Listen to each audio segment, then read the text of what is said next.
So you can see here, light manufacturing, Montana. Grace, if you'll come off mute just in case, you know, I have some questions here.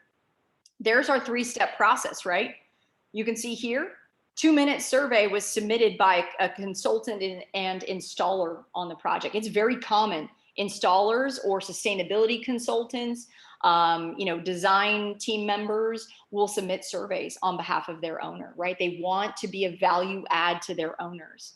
So this survey came in and our system said, okay, hold on a second. For the survey response for that scope of work, that asset type, yeah, historically speaking, we see on average about, you know, 40,000 in incentives available to this, you know, tiny asset.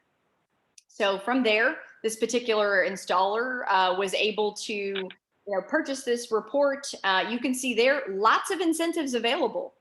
Why only 6? They had the 1-hour call with Grace, and Grace is there to look at the construction schedule. She's there to look at really honestly the red tape associated with this. We don't want to get owners involved with, you know, an uphill battle on chasing an incentive. That isn't good for the person who brings the you know, project to us, and it isn't good for the owner either. So out of those 16 incentives, you can see 6 prove to be very lucrative, but also easy to capture, definitely something Incentifying could provide assistance with. Grace, anything to add to that without being too detailed? No, I think you covered it. Excellent. And then you can see there, the plan is for them to forward us the documents, and we already have an application fulfillment team ready to go to capture the 12.5 in cash, and then you can see additional tax incentives there.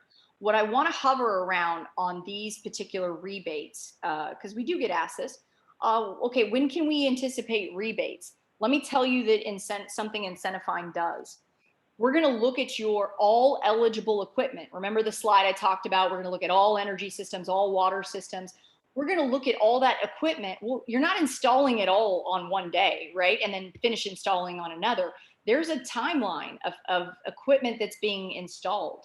We are going to look at the applications, and we're going to structure them such that you and your owner will get the cash and the rebate as each piece of eligible equipment is finishing its installation. Let me give you an example. Let's pretend that you know, this particular project had lighting and HVAC, and I'm just kind of making that up off the cuff here, okay? What we would do is we'd say, okay, well, the lighting's eligible and it's worth, I don't know, just half this amount, right? Let's just say lighting's half this amount, HVAC is the other half, a clean 50-50 split. We can look at the lighting and say, okay, well, the day in month 3, the last light bulb and fixture will be installed. And it's worth, you know, what, about $6,000, right? Let's make sure we submit that application, get the owner that $6,000 ASAP, right?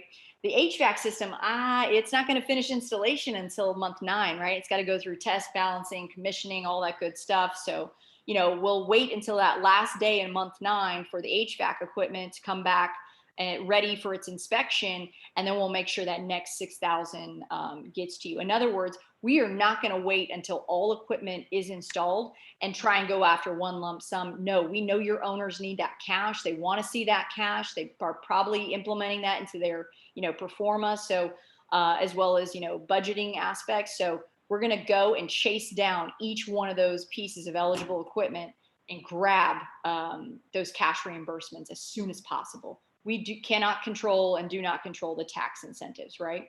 Only what we do in-house.